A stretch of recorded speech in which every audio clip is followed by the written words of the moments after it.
this is what we call a CT myelogram. Let me show the see here. What's wrong with it? In case, I mean, some of this stuff seems very mysterious until you sort of see it. And you can see the outline of Lucky on the right here. So you can see sort of his little legs on the side there. There's his back legs, front legs, and you see the spine coming all the way down here. This is the side view. Yep, exactly, kind of side perspective. There's his belly, there's his little wiener right there. Okay.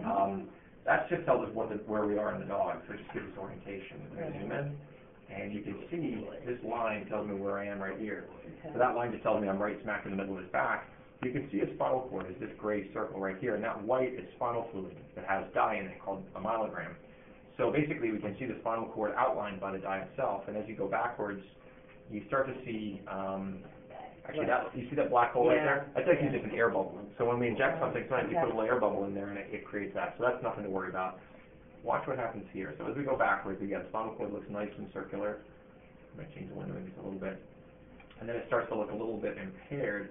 And this is where we have the problem. So you can see the spinal cord is super squished, basically. Yeah, it's almost flat. You see, exactly. You see it's really flat with a little dot in the center. Right. And then we go forward, and you see it goes back and nice and round. What's the dot in the center? That's just some fluid in the central canal itself in the spine. It should look like that. Right. And then as we go back to the area of compression, the whole thing is just squished, and you can't see the dye anymore because the whole thing is just so squished that the dye can't even flow through. And so basically at surgery, what we end up doing is just removing the wall, basically. So we take that piece off and this piece off and everything in between. So we just sort of take off that piece and then we use a little tiny instrument just to flick out the disc. And that's, I mean, it literally took 5 minutes to get the disc out. It took us about an hour to get in there and open up the spine. It was like, I mean, it's teeny. And that's the thing. With the dog this size. Not even, I'd say it's smaller than that. I mean, it's probably half the size of a dime. Really? But the thing is, his spinal cord, if we look at it from a normal perspective, like let's look at where his spinal cord is normal, you know, how big is it there? His little spinal cord is only 3 millimeters. Wow. So, I mean, it's not very big. Right. It's a 3 millimeter spinal cord, and this tiny little, that much. yeah, it's this tiny little piece of cartilage just plopped out.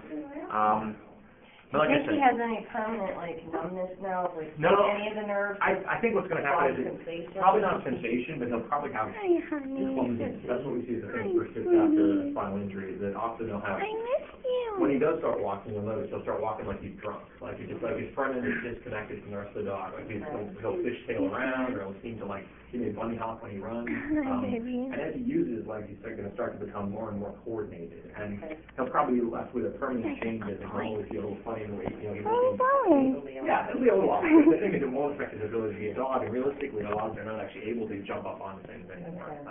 Not that he was ever much of a jumper. I mean, I think I told you on the phone, you know, he was really intimidated by those backs. Yeah, you said that. It's dumb luck in this case. Yeah, I mean, I think the real challenge is going to be what happens when he goes in front of the backyard. Yeah. Is he going to be as brave the next time? Some dogs really get smart. They're like, they realize that they're less capable, and they actually don't try. And like, I think he's actually, I mean, we see some dachshunds who are just completely crazy all the time. Like, to me, dachshunds, I see them as not going to get used to the breed itself. So like, I mean, I see them where they're completely insane, like all the time, off the wall. Like, Definitely been a little bit.